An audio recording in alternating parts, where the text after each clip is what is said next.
Chair Borders, Present. Vice Chair Crone, Commissioner Brooks, Commissioner DeChristopher, Commissioner Peterson, Commissioner Preston, Commissioner Pizell. Here. A quorum is present. Thank you. Commissioner DeChristopher, will you lead us in the pledge, please?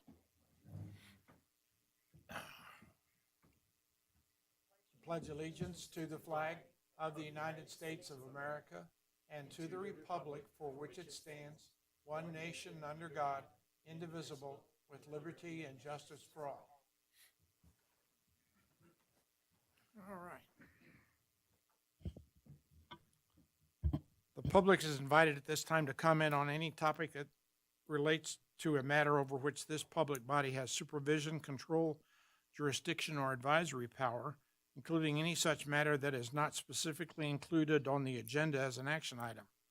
No action will be taken on any matter raised during this period for public comment. Is there any public comment at this time? Seeing none. Let's go on to item 5A for possible action. Approval of the minutes for January 28th, 2026. Are there any additions or corrections to the minutes? Hearing none, can I have a motion for approval? I'll move to approve the minutes of January 28th, 2026. Okay, moved by Commissioner Pizell. Is there a second? I second. Commissioner DeChristopher, thank you. Any further discussion? All in favor say aye. Aye. All opposed, no. Motion carries. Meeting items. 6A, LU 2025-0375. Discussion and possible action for, I'll read it right here. Application from the State of Nevada Public Works Division for a special use permit to allow for the construction of two two-story office buildings and one four-story parking garage on property zone P located at the southeast corner of South Stewart Street and East 5th Street. Assessor's parcel number APN 004-022-01. Hope? Thank you. I'm going to start with going through some background on this so that we're all on the same page. Back on November 18th, 2025, this application for a special use permit was originally heard by the Planning Commission. The commission voiced concerns at that meeting, primarily focused on master plan consistency due to the policies of the downtown mixed use. On December 16, 2025, the master plan annual report came before the Planning Commission. That's just something that always comes to you in December. As part of the late material that was included with that report, the state had requested to be removed from the downtown character map and had also asked to be removed from some of the policies regarding the downtown mixed use. The Planning Commission considered the state's request but did not include their request in their recommendation to the board in terms of the adoption of the master plan annual report. On January 6, 2026, the Board of Supervisors reviewed the master plan annual report. As part of their review, they also considered the state's request that the Planning Commission had chosen not to include into the annual report, but the board did include it in the annual report and also at that same meeting passed a resolution to initiate a master plan amendment consistent with the state's request. On January 28, 2026, the Planning Commission considered the master plan amendment that the board had just initiated back on January 6th, and the Planning Commission did not recommend that the board amend the master plan as requested as included in that resolution, and the resolution again reflected the state's request. On February 5th, 2026, the Board of Supervisors considered the master plan amendment, and they approved the master plan amendment. And they found two things. One, a change of condition, and that was something the Planning Commission could not find. What the board said at that February 5th meeting was that policy 6.3B of the master plan says the state's not under the city's jurisdiction, so it made sense that the state thought we were not going to take jurisdiction from a master plan perspective. Also, the board found that the state had begun the planning for this campus well before the adoption of the master plan. And the board found that the state's government buildings are different than other buildings due to safety concerns related to being a government building.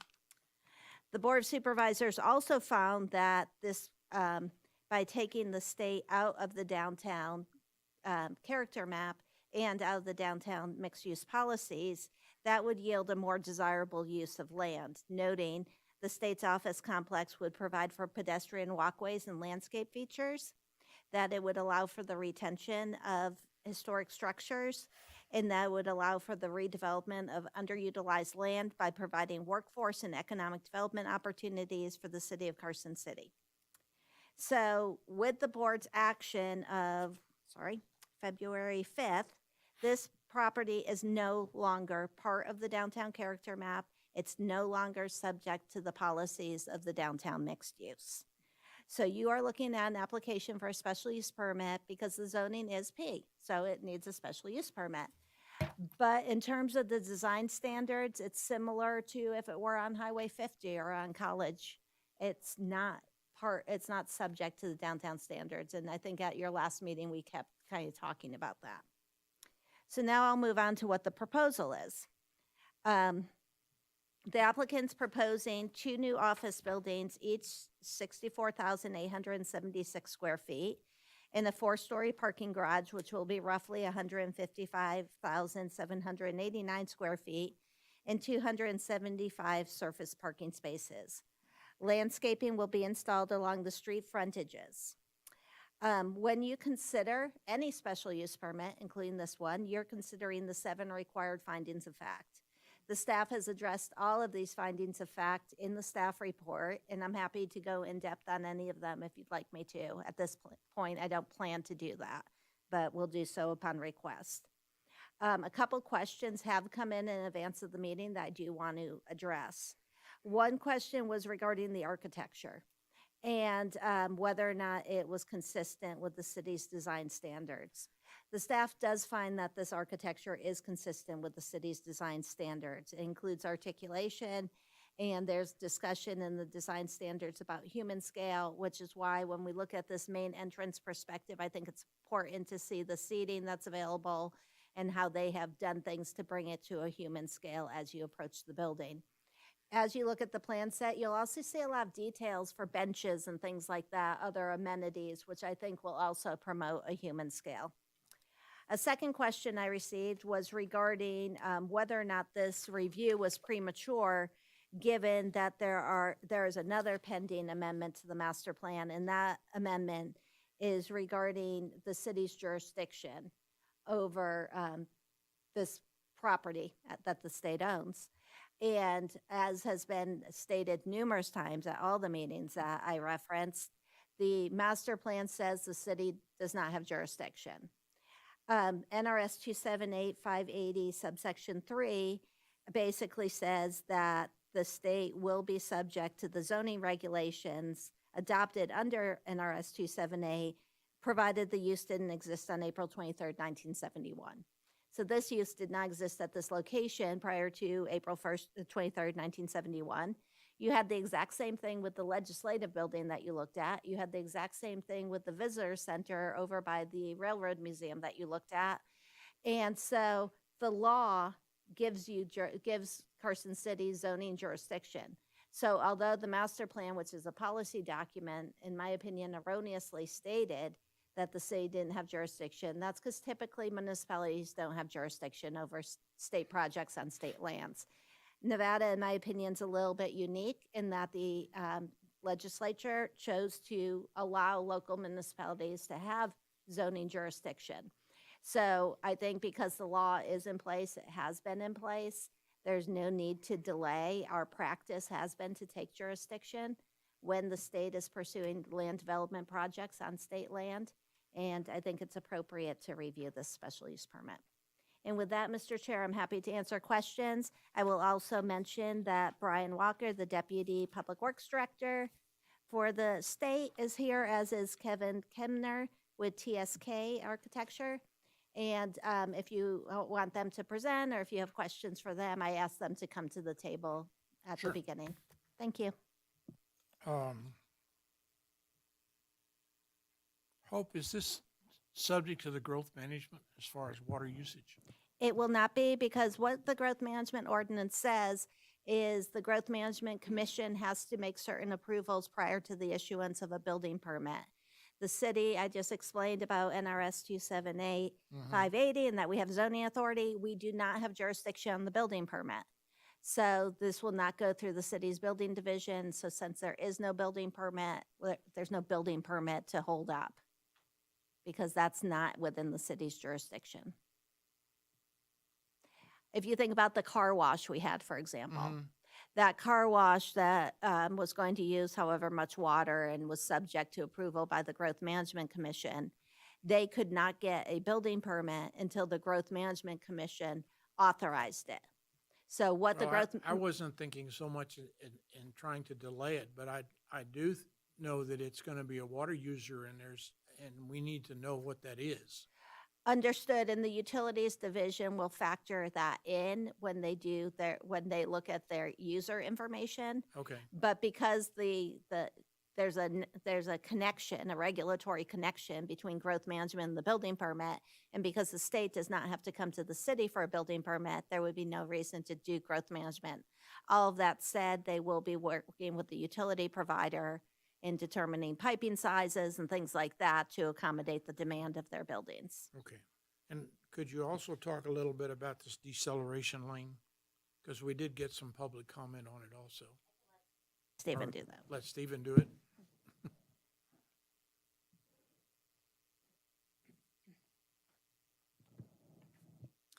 Stephen Poteo, Development Engineering for the record. So yeah, the traffic impact study did recommend a decel lane. I believe it was on Roop, if that sounds right. So is there other questions in particular you had Well, there about was, it? Or? we got a couple of comments in the late material about whether it's adequate or not, or if it's gonna need to be expanded or those kinds of things. And I just like to, Gotcha. So a couple things. What I think you're referring to, there was a comment about how this is a phased project and there are future phases coming. We do require, as future phases come, to do additional analysis and to look at everything holistically. So when phase 2 of the state complex does move forward, they will be looking at Okay. the site as a whole. all right. Commissioner Crone. Yeah, as long as you're at the table, let me ask my questions to you first, and then I got a couple for Hope again. Or maybe actually this other one too. But anyway, the first one has to do with one of the public comments we talked about was sidewalks. Are they being required? This is where I get a little confused because the conditions of approval talk about prior to the issuance of a site improvement permit, and that says in 5, 6, 7, and 8, but I wasn't quite understanding from Hope's perspective, or what she shared, do they actually get a site permit from the city? So I guess I'm a little confused. Can you maybe explain that for me? Yeah, so a little bit of nuance there. They will be getting a permit for anything that involves the city right of way. So utilities, the driveway connections, the pathway that's conditioned. So yes, they are required to do that. The sidewalks that were mentioned in the public comment, that is with respect to the minimum width of the sidewalk. I think it's like 4.5 feet out there now. Minimum's 5, at least in parts. There's other parts where it's actually larger. So our practice has been to not require conditions of approval that are already code requirements or development standard requirements, and that this is one of those. The reason the path is on there is that the path is a little bit different because it's a 12-foot wide path required by, I think, our transportation master plan. So it's not something that's specifically required by the development standards. So it's kind of above and beyond needed to meet the findings. Okay, excellent. One of the other publics we talked about was, and this particular gentleman was concerned about kind of piecemealing since the state did present a larger plan at the last meeting that we were at for the whole area down there. He's concerned about the piecemealing analysis of well, not only the traffic study, but some of these other things. How might that be addressed? So like I mentioned before, as other phases come in, they're not going to be doing just a traffic analysis on the one piece, but it's looking at a holistic approach. So the analysis will look at what's already been approved. So this phase will be included in that, whether it's completely built or not. That traffic generation will be accounted for in the analysis. All right, thank you. Thank you. Any other questions for staff? I had one for Hope. No, Stephen took care of it, so I'm good. Okay. Okay. And Mr. Chair, if I can just expand on what Stephen said, on the site improvement permits, other communities would refer to those as encroachment permits.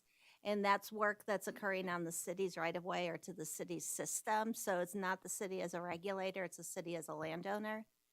And so that's a subtle difference. Okay, and our applicant is here.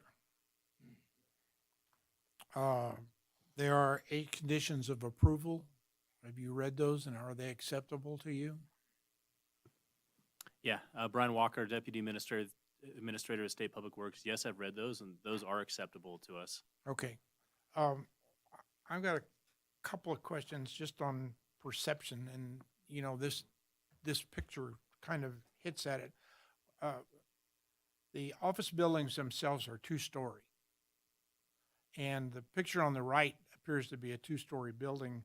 The picture on the left, I guess, is a 2-story building, but I've had people say, oh, look, it's 4 stories. Are those skylights or those window lights? Can you explain why this looks like a 4-story building in a picture? Kevin Kemner, Director of TSK Architects. So what you're seeing, and I've brought some better renderings along if you would like to see them. You know, one of the problems with these kind of renderings is they're small and they're not fully communicative of what we're seeing material-wise. What you're seeing is that above and below each window is an additional material change in the building itself. You know, one of the things. Okay, it's not translucent. It's not translucent, Okay. no, sir. All right. And the parapet, as I read your report, the parapet is designed to hide most of the HVAC and other systems on the roof That's so that correct. they're not visible. Correct. How about telecommunications? Are there going to be cell phone towers, communication towers, or anything like that on these buildings? We do not have any cell phone towers on these buildings. At this time, I'm not aware of any additional needs for antennas or other fixtures for the state. One of the things about these projects is that the state hasn't fully determined which agencies go into these buildings. There may come at a future time a need for an antenna. We'll make sure that those antennas are moved away from the parapet so they minimize any visual appearance. And if required, we'll come back as, you know, would be normal for those kind of efforts.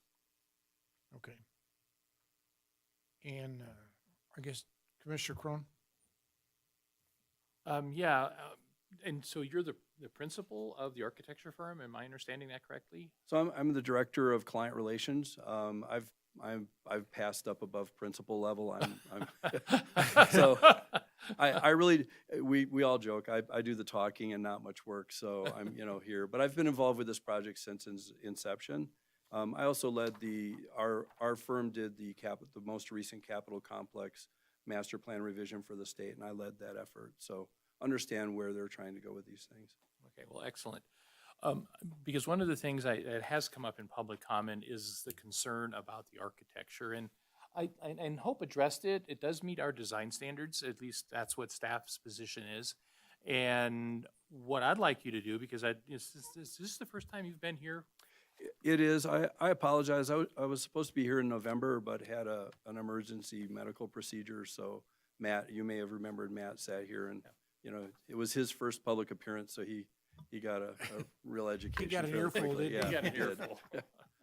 So, but I think this is really a great opportunity for you, if you wish to take it, is that one of the things that has consistently come up in the community has been, especially through the master plan process, is kind of the small town feel that this community really wants to embrace and embrace it through the land use master plan. And your architecture has generated some discussion. So I wanted to give you the forum tonight to talk a little bit about how your architecture and this building, specifically the building architecture, really addresses some of these characteristics, whether it's in texture or form or mass or material selection that would be, I think, helpful to the community to understand how you got to this point and how you believe that it helps us complete that particular mission.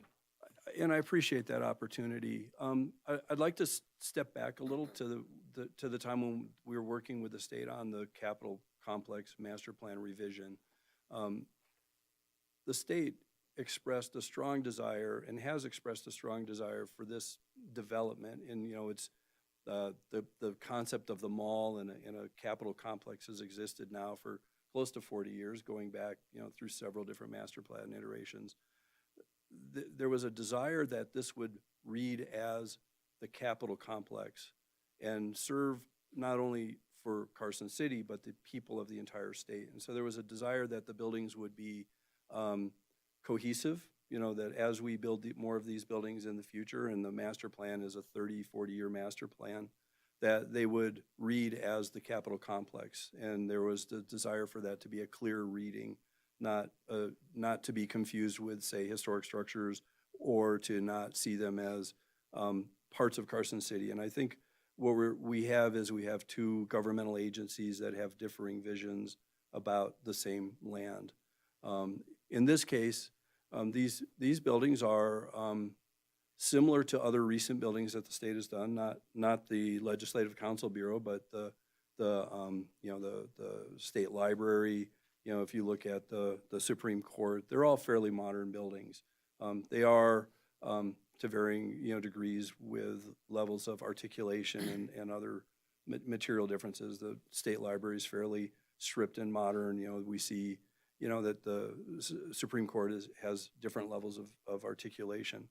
The goal with these buildings is that these are working buildings for the Department of Administration, the non-elected side of the government.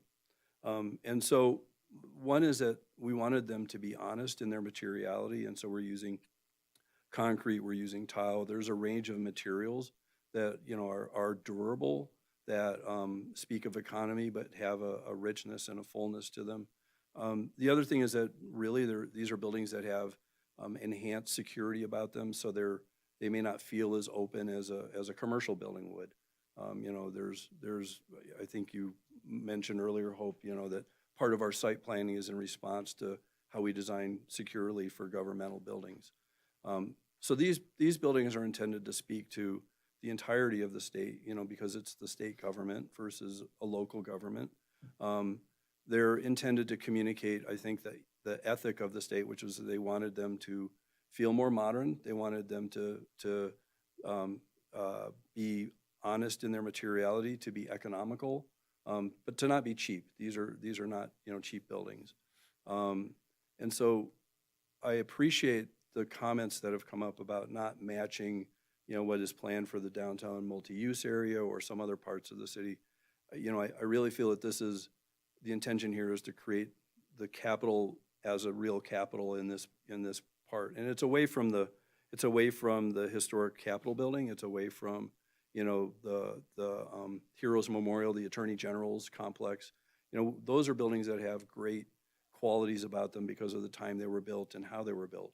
We don't build that way anymore. We build in different techniques. In fact, at one point in time, we tried to match the stone that was used on the Attorney General's, the Capitol building. We can't get that stone anymore because that was actually quarried by prisoners. And one, that quarry is closed, and two, I don't think we can use prisoners anymore for that kind of labor. But we do feel that these are buildings that will provide that sense of permanence, and people as they see them will see this the state government as an organization and more cohesiveness between Roop and Stewart Street. I'm sorry, that was a little rambling. I hope that. No, I appreciated every word. I really did. The other thing that I think I appreciate about your description and where you're headed with this is that when you have a complex like this that you're talking about, I think your concept of a state presence, because right now on some of the older buildings, it's a mishmash of things. And so by adding this new modern look to the complex, I think there are some strengths to that concept. So, and from what I understand, as you move further north, a lot of the older buildings are going to go away and we're getting new buildings. Is that correct? The long-term, the 40-year master plan is that most of the buildings, as we move north towards Musser, will be replaced. Now, there will be evaluation, building by building, but, there are quite a few that have reached the end of their life. And, as the state looks to move more staff to this complex, they'll be replacing some buildings with new buildings. And the architectural style, I don't want to put words in your mouth, but the architectural style that we're looking at today will be a theme that you'll be using through these other buildings, or are they going to change too? We hope so. It'd be kind of cheeky of me to say we're going to build all the buildings as much as we would like to.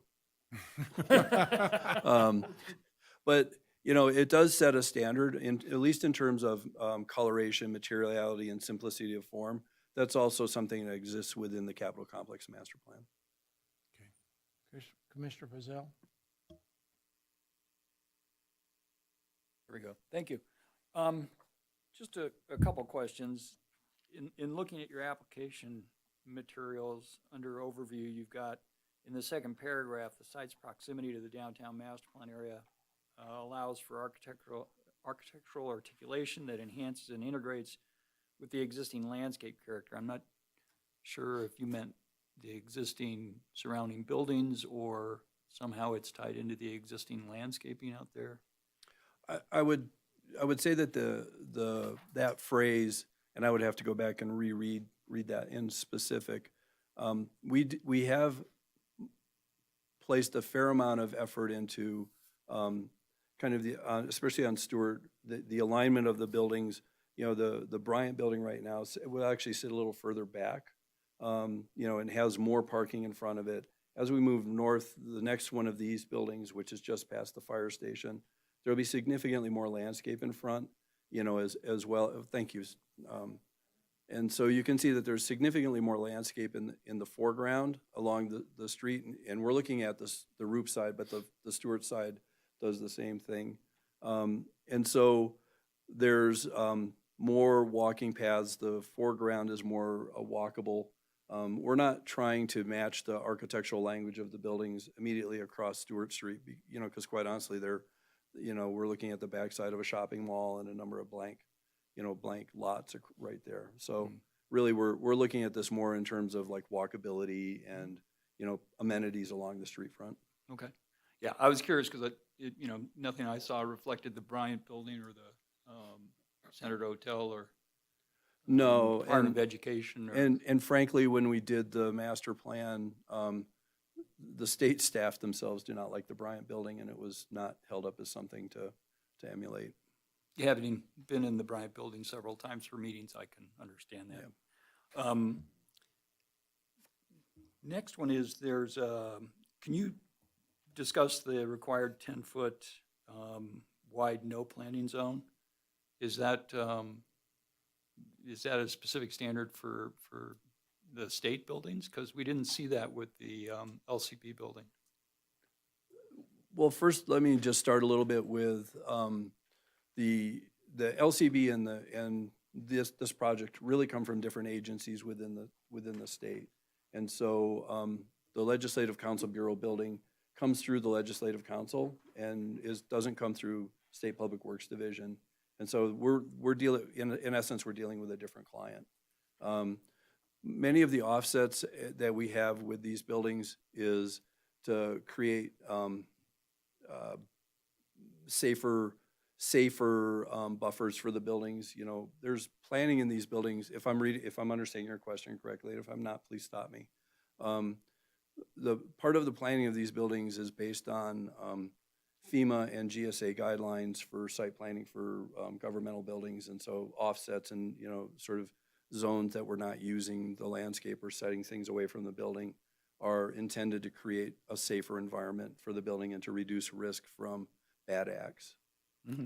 Okay. Did I answer your question correctly? Yeah. Okay, thank you. In the paragraph above that, you're talking about the landscaping again.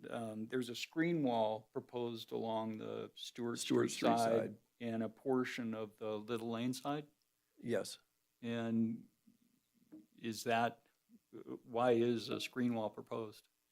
So the screen wall serves a couple purposes. The first is, it helps to define that edge and define you know, where people can walk. The other is the screen wall serves a purpose in that, if you can imagine that there are people who are responsible for the security of these buildings, they want to guide people to enter the site in particular places and locations.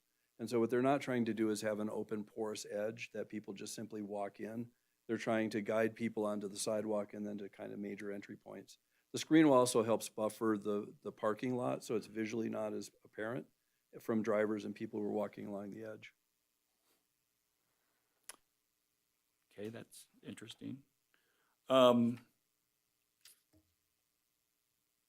think, in your discussions of the building in your application, well, we already had that conversation about integrating some of the building materials from the surrounding. You know, the fire station is brick. The Department of Education is a mixture of brick, and the Center Hotel is something altogether. So do you have in reading the application and looking at the plans, it was difficult to get any visual connection with the surrounding existing development with regards to materials or colors. I don't think you match any of the materials, but it would be, do you have a materials board so we can see what the proposed colors are? I do not have a materials board with me, no. Okay, Commission, I'm sorry, go ahead. go ahead. I was interrupting you, I'm sorry. I don't know if that's something typically Carson City asks for or not. It's yeah. curious that we don't, you know, it's difficult to get an idea. Mr. Chair, for the benefit of Commissioner Pizzell, we typically don't ask for a material board. Okay, And in the case of this particular project, if I go back to the site plan, I think what's going to be sort of the defining character, if you will, when you're off-site will be the landscaping as opposed to the buildings, because you need to get on-site before you're really experiencing the building. And so the idea of that sort of connection with other buildings, I didn't consider to be that necessary. yeah, I agree, once the landscaping material reaches maturity, but initially it's gonna be, you're gonna be seeing the buildings as opposed to the landscaping, or the landscaping won't stand out as much as the buildings, so. I think that's about it. Commissioner And- DeChristopher?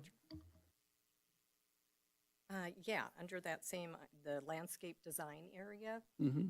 I think I'm following it, looking at this photo. Go back to well, this one will do it too. Where artificial turf is, opposed to true turf. I believe there was a misconception in the original meeting. There was a small area intended at one point in time to have basically a small patch of artificial turf in an enclosed outdoor courtyard for staff. Everything you see there as green is natural. We are not putting artificial turf down, especially in that quantity. Oh, okay, so even in Yeah. the front there. Yeah. Okay. All right, thank you. Yeah, no Clarification. worries, Mike. Any further questions from the staff or the council, commission, whatever we are? Any public comment? Oh, I'm sorry. Go ahead. Question I have is that on here actually it shows the city fire department, Yes, ma'am. and on the fire department in the back of it, is that reciprocal parking, is that for some of the people that are part of the fire department? Do they have the ability to use that when you figured in the parking and the people and everybody else? Yes, ma'am. So the fire department actually shares some parking with the state, and in the future development, that will be maintained for them. I believe we're actually adding a couple extra spaces for their staff. For the record, we've also worked with Carson City Fire on another project. We're quite familiar with this location and with the fire department's requirements, and we've made sure that they're met. Okay, the other question is gonna be the dog walkers, because everybody thinks that this is a dog park. And that's truly it. So the question is we have the screen parking and so forth for safety, but for instance, if I wanted to go out and walk my dog on this plaza, I could come in off of this street, go through the parking and park anywhere. Let's say I wanted to park over next to the historic gym, the old Sunny Hill gym. I could park in there and I could walk my dog. Yes. Okay. And there's no restrictions. I mean, we're not going to have gates like they have at the Supreme Court. There will be, so there will be some controlled parking, in terms of dedicated staff parking, sort of hierarchical staff parking. But there's not intended to be gates or other, controls to the site. There's also free access to the mall from, Fifth Street. It'll be open along there. The one control point we have is on the large, walkways. They also serve as fire lanes, and so there will be, bollards there to prevent vehicles from just randomly driving through there. Perfect. And then I can also use the parking garage, right? I believe so, yes. Okay, it will be open. Okay. All right, thank you. Commissioner Crone? Yeah, a couple of real quick questions. And I've looked through it, I might have missed it, so if I have, I'm sorry. But the height of this wall, this screening wall, how are we talking? 2 feet, 20 feet? What's Well, no, the it's height? not 20, it's not 20 feet. I want to say it's 6 feet, but don't quote me on that. I'm going off of a bad memory, but we can find that out for you. Okay, It's because. 30 inches? Okay, 30 inches. 30 inches, Yeah. okay. So, all right, Yep. It's 2.5 feet. yeah. Thank you, it's guys. Not much of a screening wall, but that's okay. The other thing I have, and I've gone through your plans here, and on L101, and you may not have that in front of you, but it's the packet that we were given. This illustration of the mall does not match the landscape plan that you're proposing. The landscape plan identifies a planting area that actually isolates the turf area. So I don't know if, again, I may be catching you completely off guard, Yeah, thank you. but that's not what's proposed on the landscape drawings. And I believe that the plan that you see here, L101, is a more recent plan than those renderings. Sometimes we get a little out of sequence. And, there's a couple things that are happening here. One is that we're also working to mitigate any flood water, so there's that area will probably be slightly depressed to help absorb any flood detention, but it's still a walkable open plaza area. Okay, so you're actually using that as potentially a stormwater drainage area? Am I understanding you correctly? Yeah, it'll be a filtration area, A yes. filtration area, okay. Then the other thing that I have is that there's been a lot of discussion about how this green area is going to be open to the public, but as I look at it, and correct me if I'm wrong, I don't see any like pedestrian access areas into it. Is the public going to have to, is it just a visual space? I mean, As it's designed right now, is the public can walk onto the grass. okay, so they would walk through the landscape bed Yeah. to get to the grass. And we'll work in, sort of better pathways to walk in and things, but the intention is that it's accessible, that people can walk right into it. Okay, all right. Commissioner Preston? The other question I have is one of the things that came up when we were working with LCB was basically pedestrians, because we have a lot of pedestrian situations Mhm. going on. I see that there's a crosswalk that is right there by the fire department. Is that going to have any kind of a light? Because right now what we've got is we've got the one down by the Bryan Building where Little Lane is. And we have a light there. Are we going to have are they going to have to walk all the way down to where the Bryan Building is to go across? Or is it going to be there with one of the little flashing lights? Or, what is that going to be? Because isn't that an area that we would already have kind of as a controlled thing in the event that there's a fire and the fire trucks have to go out of there too?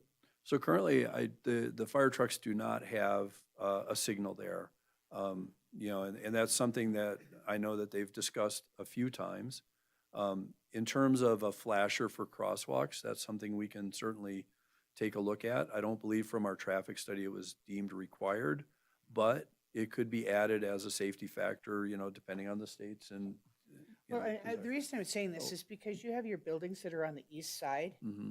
And typically when, Oh, okay. we're real familiar with the stay workers, they'll go out and Yeah. walk and so forth. And of course, and they want them to come down to the downtown area and eat and all those type of things. But the only controlled intersection is all the way down at Little Lane or all the way at Fifth Street. And I believe, Heather has something to add. Okay. Yeah, just to kind of clarify, we're on Stewart Street. There's, I believe, 2 crosswalks with the flashing beacons right near the project area. I just think that the concern is one of the things we talked about when LCB was there, is if LCB is there, then we have these additional state people coming in here, and, I mean, this is gonna be great, but there's gonna be a lot of employees, a lot of traffic and so forth. And during legislature, we already have a situation with LCB there. Because it will back up on Fifth Street, it backs up on Carson Street, it backs up everywhere right there. Now we're adding these buildings in here and more pedestrians coming in and not dedicated lanes. So that would be my question. The other question is I didn't get real clear on the sidewalks. And the reason is this one area that's on the corner of Fifth and Stewart Street, I actually had to help a little person in a scooter that flipped their scooter there and pull over on the side of the road, because that is not really well ADA compliant. It's got too big of a dip to it, and it's narrow. I believe that we are reconstructing all of the sidewalks around the site, around the project site. Okay, great, thank you. Okay. Anything else? Okay, last chance. All right. Any public comment? Hearing none. Back to us. Any further discussion? Thank you all for coming today. Thank you. We appreciate the time. Yeah, I have a couple of suggestions I'd like to make with regards to the recommended conditions of approval, if I may. Go ahead. The first one would be on proposed number 2. Starts out, the project will be constructed or developed substantially in accordance with any site plans that are approved by the Planning Commission. I would suggest inserting after substantially in accordance with, strike any and insert the building elevations and site plans that are approved by the Planning Commission on number 2. On number 7, I would suggest inserting after prior to issuance of a site improvement permit, plans must be submitted, which show, I would suggest inserting after must be submitted to the satisfaction of the city engineer, which show the following. And then under condition number 8, insert at the end of condition number 8 to the satisfaction of the city engineer.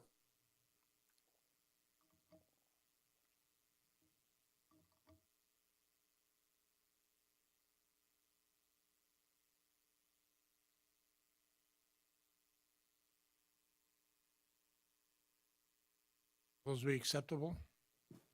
Yeah, yes, those are acceptable changes to us. Okay. All right. Hope, is that okay? Yes. All right. All right. Commissioner Pizell, since you screwed up the thing here, you get to make the motion. There's always a price to pay. I would move to approve special use permit LU 2025-0375 based on the findings and subject to the amended conditions of approval contained in the staff report.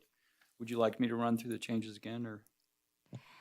If you just want to call out the numbers where the changes have occurred, that will be, and you can state as stated on the record. Your record was clear.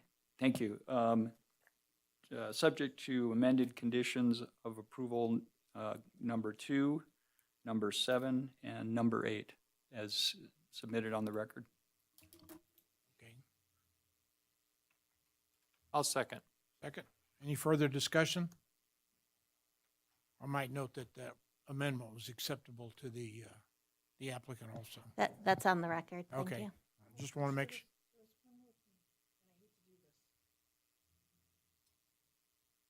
One of the things that we do not see on this is a lighting plan. So, can we address the lighting plan? We please? actually did obtain a lighting plan. Okay, so we do have a lighting plan? We Is- do, and we have the lighting cut sheets, and they provided a photometric survey, and the lighting is, with the exception of the flagpole light, because you have to light up for a flagpole, and the code allows that. Everything is a downlight. It's dark sky compatible, and the photometric survey showed a lack of spillover. Okay, yeah, I was just concerned because I do know that we're trying to take Silver Saddle and a bunch of our different areas and do dark No, skies, so. we actually, that was something we received relatively recently because Okay. we didn't have it. Thank you. So. There's a motion and a second on the floor. All in favor, say aye. Aye. Opposed, no. Motion carries. Thanks, guys. Yeah. See, when you're the applicant, you can talk longer. It's easy. All right. Item 6B, LU 2026-008, discussion and possible action regarding an application from Company Properties LLD partner Cliff Sorensen for a special use permit to allow for a permanent placement of a 320 square foot metal storage container on property zone general commercial located at 3660 South Carson Street, parcel number 009-152-11. You're it. I'm it. Okay. Heather Ferris for the record. The subject parcel is zone general commercial and is located at the northwest corner of South Carson Street and West Kuntz Lane and is occupied by the Ford dealership. The applicant is proposing the permanent placement of an 8 by 40 foot storage container for the storage of vehicle parts used in the repair and maintenance of customers' vehicles. Per 1804-187 of the municipal code, the permanent placement of storage containers in the general commercial zoning district requires a special use permit and must be consistent with the requirements of Division 1.103 of the development standards. Here's some photos of the proposed location. So of note, subsection 2H of 1.103 of the development standards requires the container be painted to blend with the primary or adjacent structure or painted earth tone colors to minimize visual impacts, and it must be screened. As proposed, the container will be screened on the south by the building, the north and east by existing slatted chain link fence, and the west end of the container will not be screened as proposed. Staff has included a condition 5 to address the requirement for screening on the west end of the container. We have not received any public comments related to this item, and I'm available for questions. Okay. Additionally, Cliff Sorensen is here as well. I thought that when we did Title 18, that this became a administrative task. So there are some that are administrative, but I verified after I spoke with you earlier in the week that this was not one. There is no confusion in the code. This is Okay. a special use permit All right. because it is permanent placement. Okay. Any questions for staff? Okay. The applicant is here. And have you read the 5 conditions of approval, and are they acceptable to you? Basically, I do have some concerns on the screening towards the west. I mean, the one that's not there yet? Correct. Okay. There's only one entrance and to that storage container that we can put the parts in, and that's on the west because the screening already covers all the rest of the entrances. So, as with any container, you're open in the front or the back, and the container will go all the way up against the fence in both areas. So the only way into the container is from the west. Yeah, I'm not sure what you want them to do on the, So there's a couple of options just in looking at this. I don't know if a rolling gate would be an option at that west end of the fenced area.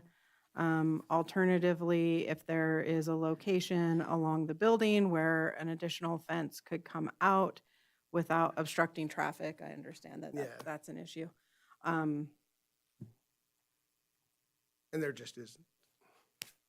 Ultimately, it's up to the commission if the commission feels that Okay. the findings can be made. Commissioner Crone? Yeah, to me, it's a simple solution to me anyway. Maybe I'm thinking of this incorrectly, but this is gonna be a large container. And the way it's set up on the site plan is that the end that doesn't open is going to go all the way back to the east fence, correct? Okay. So all you would have to do, in my opinion, is to take the existing, can you put up the picture? Okay, is to add another section of fence, another 8-foot, 10-foot section of fence going west.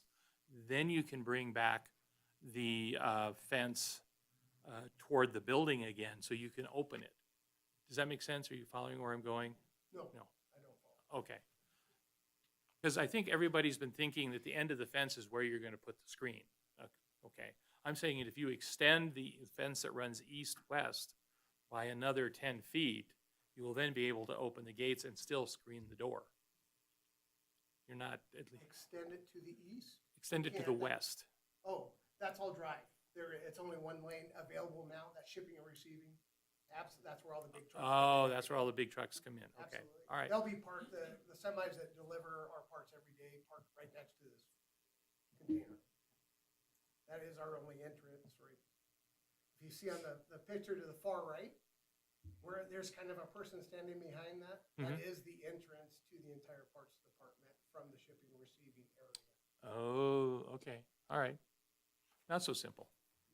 And the container actually, that we've been leasing it, it's been there for a couple of years and nobody's ever noticed it. So we're like, wait a minute, we need to have a permit on this. So we came forth, oh, I'm sorry. So we came forth to get that, and we've moved it now behind the fencing, so it's to code.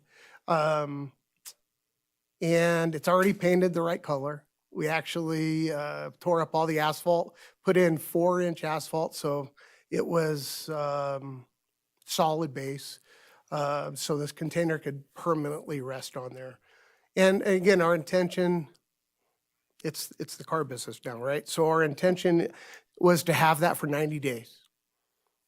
And COVID happened, and then the chip shortage happened, and now the entire business plan in the automotive industry is kind of changing with the tariffs and all that going on. And our primary business model is not sales anymore. It is service. And playing the service and parts game across Northern Nevada, in order for us to compete, we need to have, these parts available.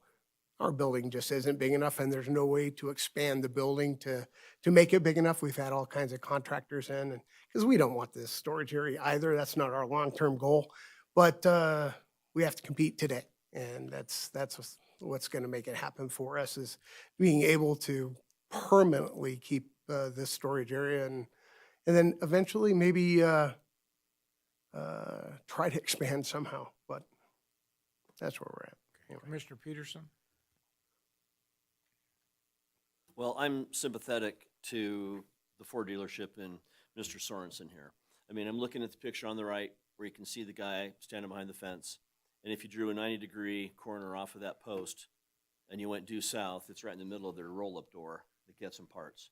So I think that east end of the container is pretty well screened by parked cars, by a lot of odds and ends between there and Curry Street, which is about your only vantage point to see the east side of the container.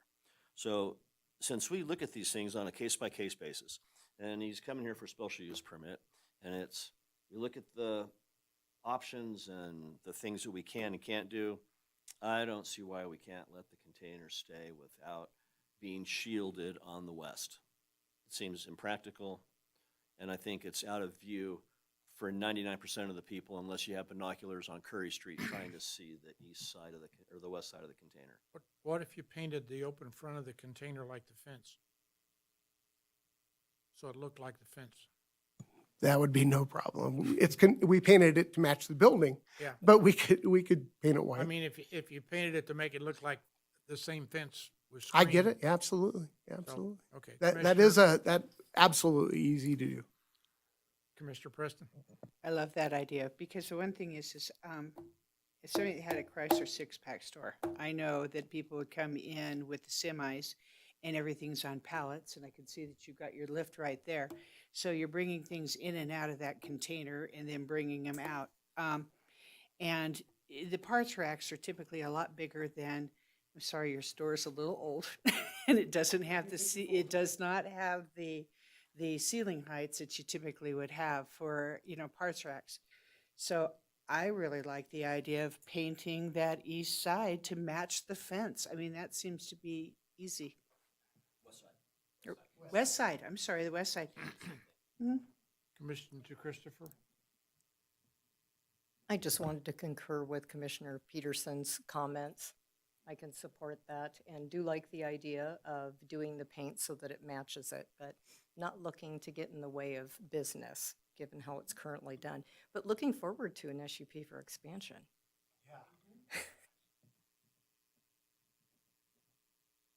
Well, then can we amend number 5 to say block wall, landscape, or painting to the approval of the staff? I think we could amend it to say to include painting the west side of the container to match the fence, Okay, and probably leave it there. all right. Yeah. Yes. So just to be clear, the existing container that's on site is the one you're relocating into this place, correct? I'm making sure I'm understanding that right. That's correct. Yeah, when I met with staff, that was their suggestion. So it's completely fenced off except for that west end. So Okay, so it's not a new container we're approving, it's just, we're going to go from rental to owning it. Okay, fair enough. All right, thank you. And they're asking for permission, or forgiveness instead of permission. Okay. Is that amendment acceptable to you? Okay, so then all 6 are acceptable? All right. Is there any further discussion? Is there any public comment? Okay, hearing none. Back to us. Any discussions or a motion? Yeah. Yeah. Greg, you were the one that went this way. I move to approve LU-2026-0008 based on the required findings and subject to the conditions of approval included in the staff report, with the exception of number 5, which changed to paint the west end of the container to match the fence. Okay. Is there I second. there a second by Commissioner DeChristopher? All in favor, say aye. Aye. Opposed, no. Motion carries. Thank you, sir.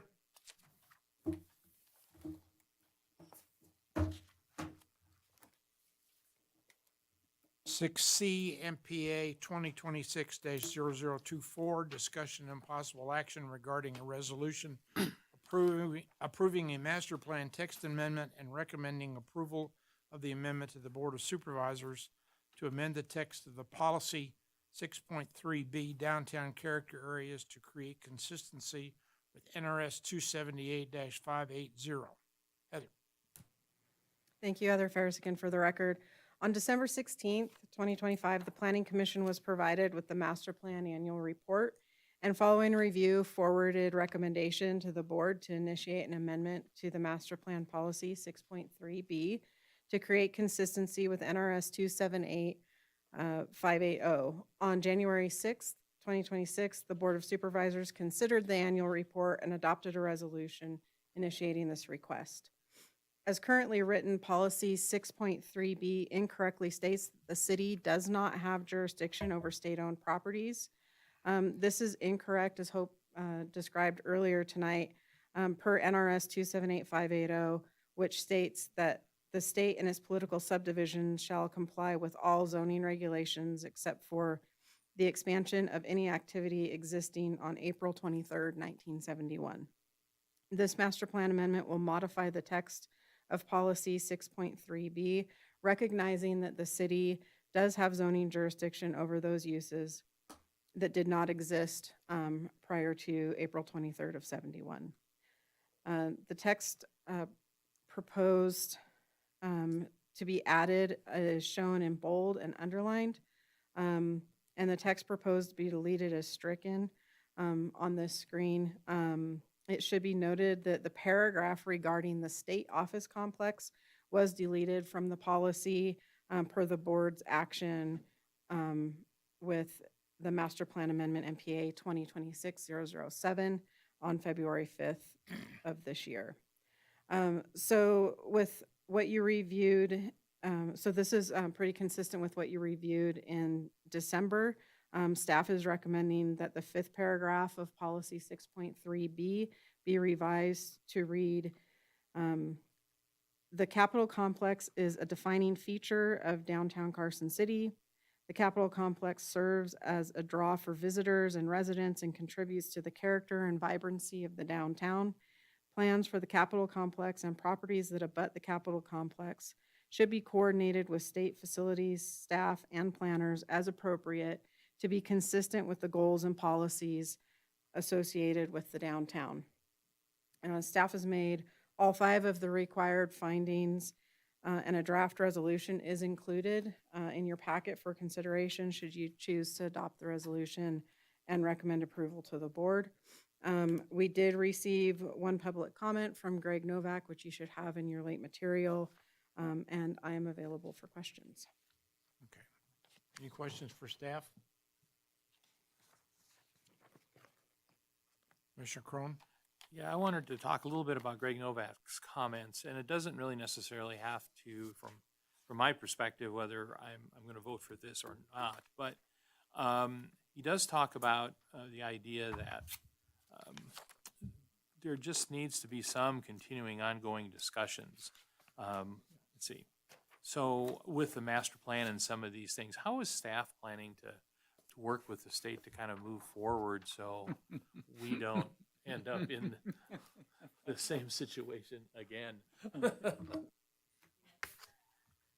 I think at the staff level, Brian Walker in particular and his team, we have had some informal conversations during this whole process that we've been going through.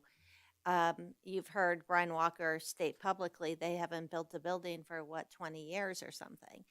So it's sort of, it's kind of new to all of us, in fact, working with the state. So we, at the staff level, have all committed to working better together and being more collaborative. So I think now that this one piece is behind us with the special use permit, we'll be able to start talking about things that aren't necessarily in front of us today, but that we anticipate coming forward. Right. Thank you. Commissioner Preston? Could you put that change again up on the screen? The question that I have is, it says Capitol Complex, and we've already defined what the Capitol Complex is. I mean, we've been beating this out for November, right? Actually, the state office complex is where the project that you just heard earlier is located, and that's a different location than the Capitol Complex. Okay, the Capitol Complex. The reason I'm saying Capitol Complex is it would be nice to know exactly where that's defined. And the other question is it says plans for the Capitol Complex and properties that abut the Capitol Complex should be coordinated with state facilities as appropriate. So are we talking about state projects, or are we talking about private projects that abut the Capitol Complex? I think we're talking about both. And I believe it's on the following page. Hope, did you have your master plan? The location of the Capitol Complex is defined, and it is shown on a diagram. That's a whole big area. Right. Do we have it? You have I the don't have master it as a plan slide. No, okay. that I'm sure you brought with you. Oh, yes, the whole phone book. Yeah. Yeah, Well, there's a Cliff Note version, I think. I hope so. Well, I kind of see this as nothing more than we wrote something in the master plan that was contrary to NRS, and now we're fixing it. and that's Yeah. all we're doing. For the benefit of the record, and to answer Supervisor Preston's question, on page 59 of the master plan is the downtown character area map. And there was an area that's been removed by the board, which was shaded light blue, and that was called the State Office Complex. And there's another section which still exists on this map, and it's a darker blue, and it's called the Capitol Complex. So these areas are included and defined by location in the downtown character area map, although the state office complex has been removed. Okay, any other questions for staff? Any public comment? Hearing none. If I can just add, I flipped a page. Page 58 gives the narrative description of where they are as well. Okay. Is there a motion? I move to adopt Resolution 2026-PC-R-5 and recommend to the Board of Supervisors approval of MPA-2026-0024 as presented. Nope. Yep, I'll second. yep. Thank you. Who seconded? I'm sorry. I did. Other Greg. Commissioner Peterson Greg seconded. squared. Any further discussion? All in favor, say aye. Aye. Opposed, no. Motion carries. 6D, MPA 2026-0009. Discussion and possible action regarding a resolution approving a master plan text amendment and recommending approval of the amendment to the Board of Supervisors to 1, amend condition 57B of the Lampa Ranch North Specific Plan conditions of approval dated March 16th, 2027, and 2, amend the text related to the Lampa Ranch North Specific Plan Area Handbook, Section 4.5.2, Gold Dust West Way Connection Alternative, to acknowledge the need to access to East William Street. Thui. Heather, go ahead. Heather Ferris for the record. So this was another one of those things that you all reviewed at your December 16th meeting when you were considering the master plan annual report. At that time, you had forwarded a recommendation to the board to initiate an amendment to the master plan that would actually eliminate condition 57B of the specific plan and modify the specific plan policy, section 4.5.2, and ultimately the board recommended a different amendment at their January 26, 2026 meeting. The board initiated the amendment to amend condition 57B and amend the specific plan text in section 4.5.2 to acknowledge the importance of access from the development to East William Street and retain the unit count. So you had originally looked at eliminating that unit count for certain triggers. This would just be essentially acknowledging the importance of access, but not determining what type of access that would be. So consistent with the board's initiation, staff is recommending the following amendment. So condition 57B would read, on the portion of Lampa Ranch west of I-580, building permits for no more than 810 dwelling units shall be issued unless vehicular access to East William Street has been improved. And section 4.5.2 of the specific plan would read, the developer is actively seeking the Gold Dust Westway connection and believes that the required access for this connection will be obtained. In this case, connection or a substitute connection cannot be made. No more than 810 single-family residential unit building permits or permits for the equivalent trip generation shall be issued in the specific plan area west of 580. Without the Gold Dust Westway connection, the William Street Solomon Road intersection can accommodate approximately 65% of the total projected traffic without requiring any improvements, reference Appendix 6.2. So staff has made all 5 of the required findings, and a draft resolution is included in your packet for consideration should you choose to adopt the resolution and recommend approval to the board. We did receive 1 public comment from Greg Novak, which is included in your late material. And just before I take any questions, I would like to note that with the review of this amendment, staff has identified other areas of the specific plan that may require amendments. So those will likely be coming forward in the future. With that, I'm available for questions. Okay. Any questions for staff?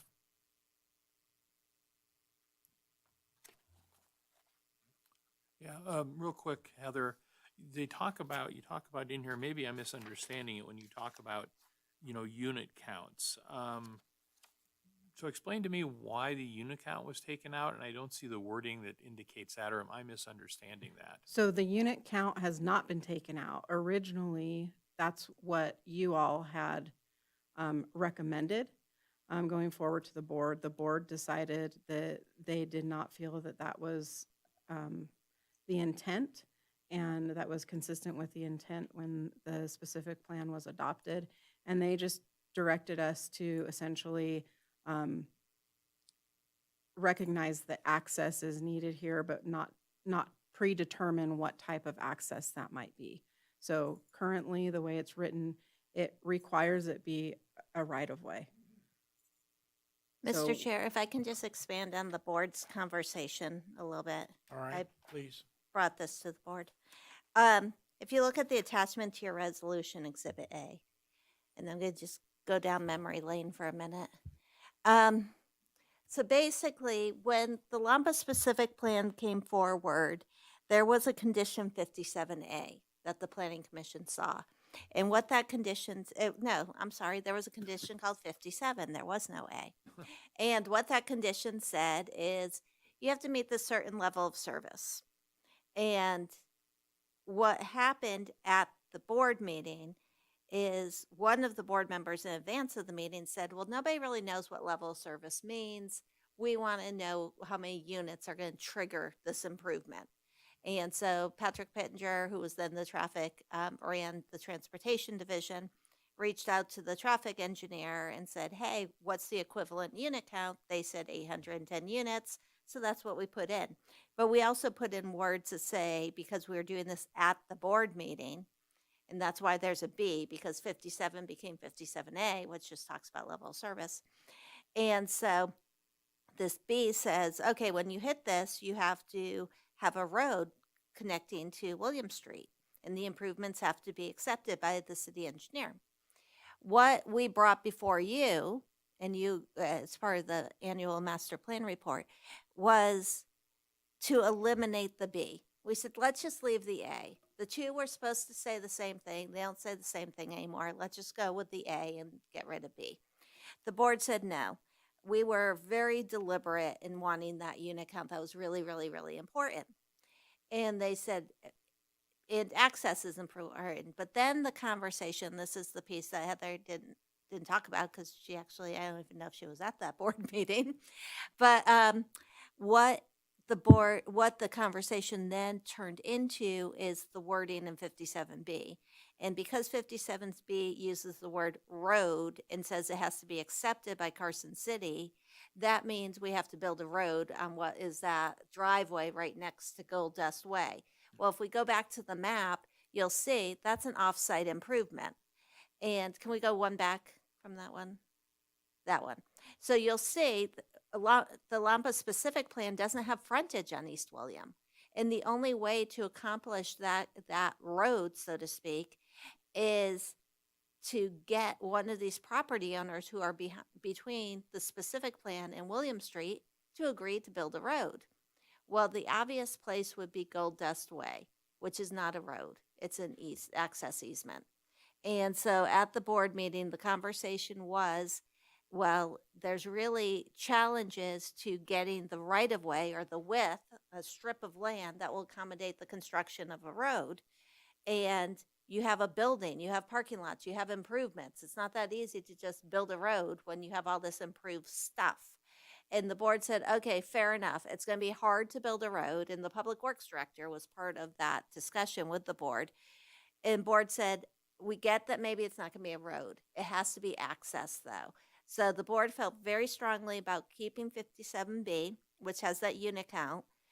But they also recognize that the idea of actually being able to build a road off-site when you have this whole area already improved was going to be a challenge, but they were not willing to give away access. So they said, we will change the word road to access. What does access mean? Access is the driveway. So that's, I just wanted to expand a little bit on that. Thank you. Okay. Any other questions? Oh, I'm sorry. Commissioner Preston. Okay, the question I have is that, okay, there's been a lot has happened between when we originally did the Lampa, and I think Chuck and I are the only ones here that originally did Lampa. And at that time, the discussion was you know, because of the densities that we had, and because of the addition of the multifamily, and because of the schools and everything else that we discussed, the fact is that that was putting a lot of a lot of traffic on Fifth Street, Solomon, Robinson, and we had a lot of neighbors that we were working with all the way down on that whole area that were very, very concerned about all that. Then where it came back up is when the retirement community wanted to come in, and then we find out that that had not been addressed, that there is not one developer over the original Blackstone. It now is into 3 or 4 different developers that are in there. They didn't know about the 810 units. And then we find out that not only is there one owner of that easement, there's actually 2, right? So that's where we're at, kind of on this whole thing. My question is when we did this, we took a lot of consideration. We said we've got a high school, we had another school project, we had the church, we had the houses, we have multifamily. And the question is how to get the heck out of there and how not to, you know, burden certain roads. So that's where I still have a question about that, because if it's only going to be a driveway, when I look at a driveway, it's like 10, 12 feet or 12, 14 feet max. So the retirement community was talking about fencing the whole area. They're talking about a little driveway thing, period, to go ahead and in the event that, let's say, you know, heaven forbid, that there's a fire or whatever, and people need to evacuate this area, they're going to all try to evacuate on a 14-foot road. I mean, that is just kind of, because I know that we had so many concerns about this when this project was here and how many units. And, you know, we were assured that, oh yeah, everybody's all talking about it and now they're, you know, parceling it off and it's not cohesive. So I don't know. Your comments are similar to the comments at the board meeting. And that's why the board was not willing to eliminate 57B. What you don't have in your packet, I don't believe, is 57A. And 57A does talk about the level of service requirements. So there continue to be requirements. There continues, do we have 57? No, we don't have 57A. We do? Oh, I don't think so either. If we can go back to that map, because I think that map's good. And there does have to be access. They do have to meet certain levels of service. They have to meet the fire code. There are things that any developer will need to do. The developer at the time, the phasing plan for Lampa Ranch specific plan came forward, felt confident he could meet this condition. The reality, as Commissioner Preston has mentioned, is there's third parties have been approached and we don't have a road. And that's just what the situation is. And again, I keep asking Heather to keep this map up because it just shows you this isn't vacant land that's going to be developed. It's developed land.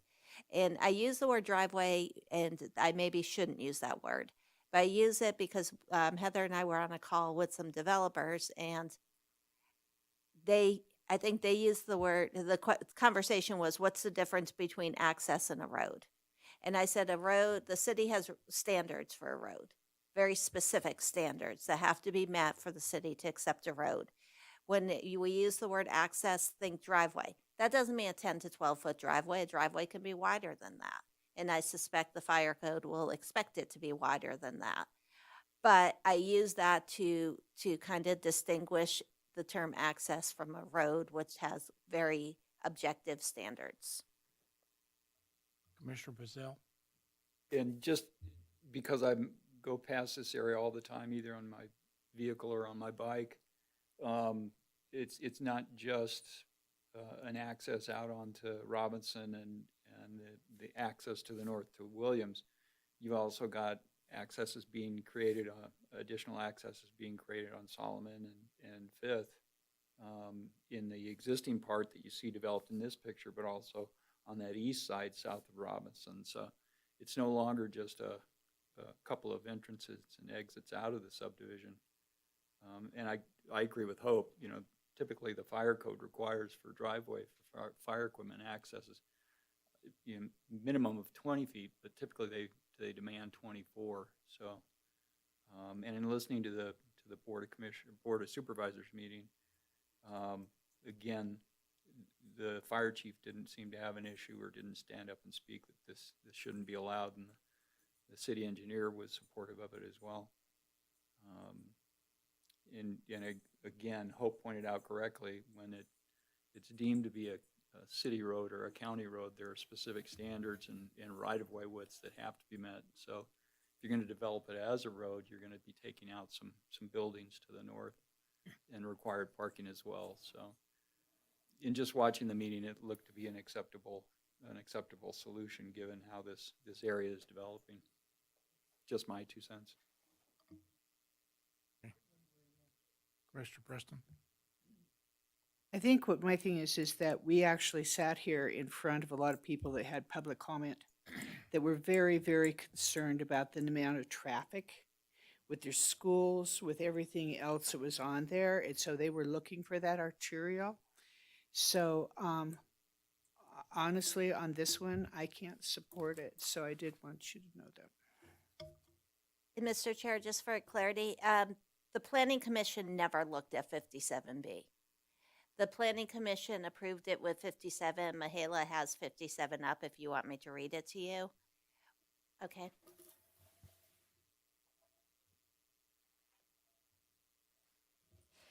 '57 said, note that traffic impact studies are required for all phases. Required for all phases must demonstrate that the northbound leg in the westbound left turning movement of North Salomon Road, East William Street intersection, and that the overall intersection will have a projected level of service of D or better for the year 2025 unless the north-south spine road is connected to William Street. The north-south spine road must be connected to East William Street prior to any development that would cause a level of service worse than D for the northbound leg or for the westbound left turning movement of this intersection during school hours. Also, note the traffic impact studies for each phase west of I-580 will require traffic counts at this intersection. So that is the language. Let me just pass it back. That is the language that the Planning Commission approved. When it went to the board, one of the board members, it was Karen Abowd, wanted a conversion to a unit count to understand what this meant in terms of dwelling units. And so when this condition 57B was created, my recollection is it was created during the board meeting, the word road was used, and it talked about the improvement being accepted by Carson City, which that's what happens. You build a road and the city finds it's to the city standards and they accept the road, or they may choose not to accept it based on recent conversations, but when they accept the road. And so that was the wording that was put in. Now here we are later, and the ability to obtain access has a high likelihood. The ability to build a road to the city standards does not have a high likelihood. But I just mostly wanted to be clear that what the Planning Commission recommended was what is now described as 57A. Okay. Any other comments? Any public comment?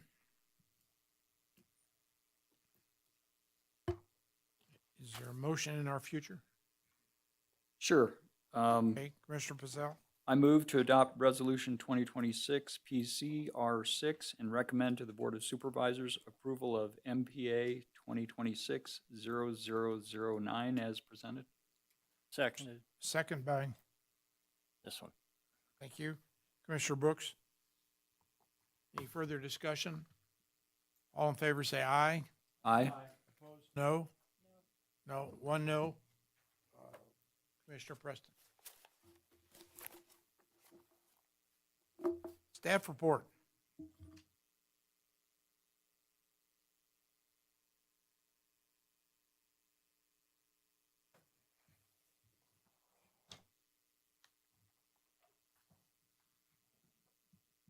Okay, the best part of the meeting. We see Yay. Mackenzie's PowerPoint. Okay. Whoops. Uh-oh. Oh, there it is. Phew, got nervous.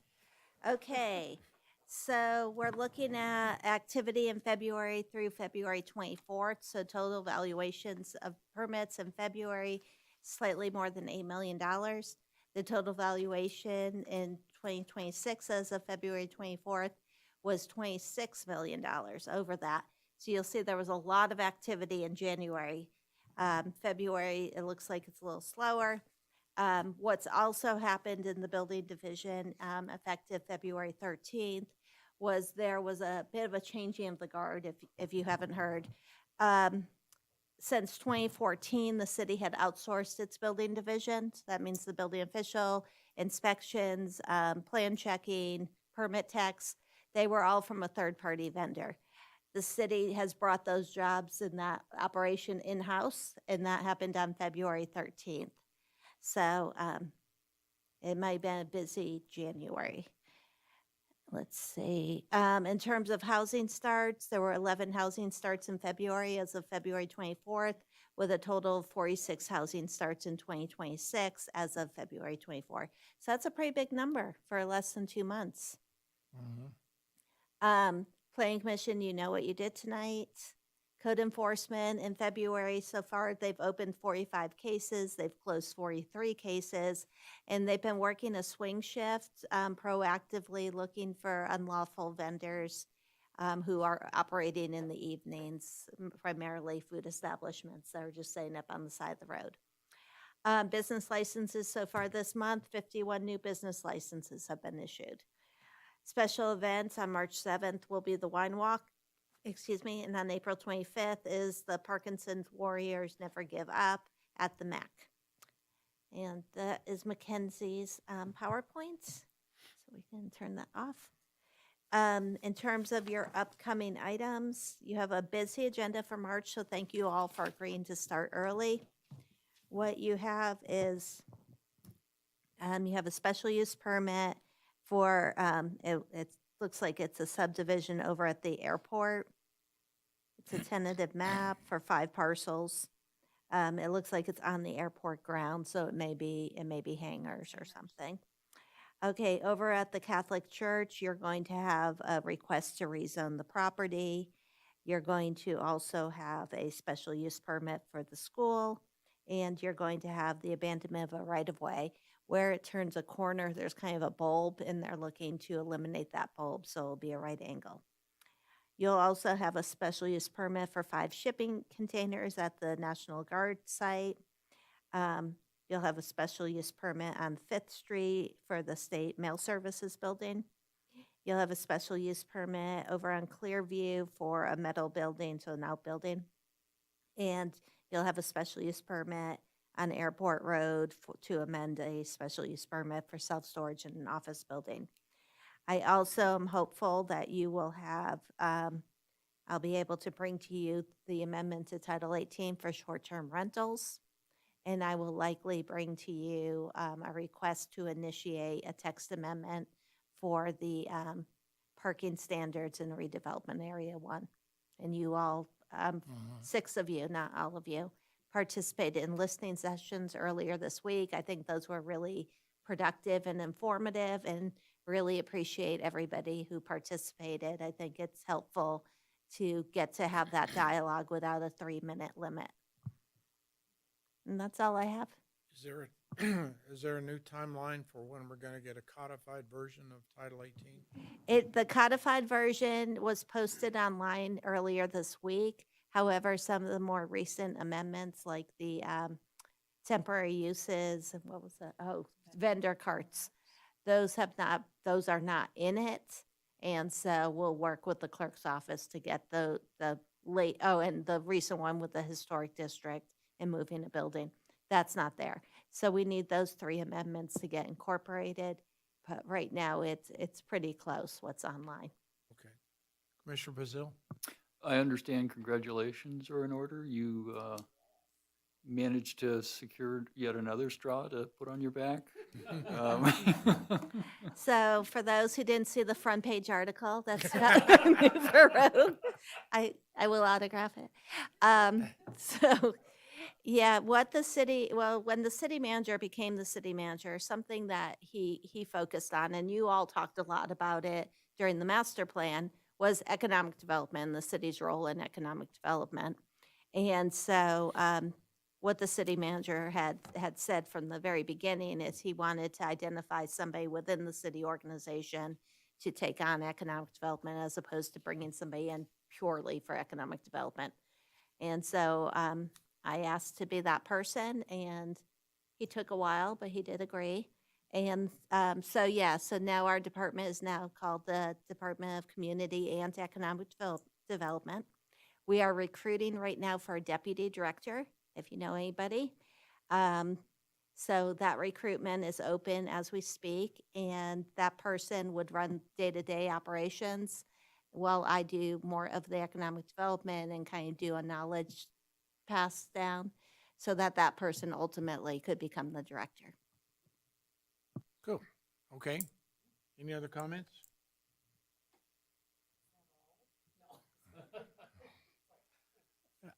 Public comment? Hearing none, motion to adjourn? So moved. Second? We're adjourned. Thank you.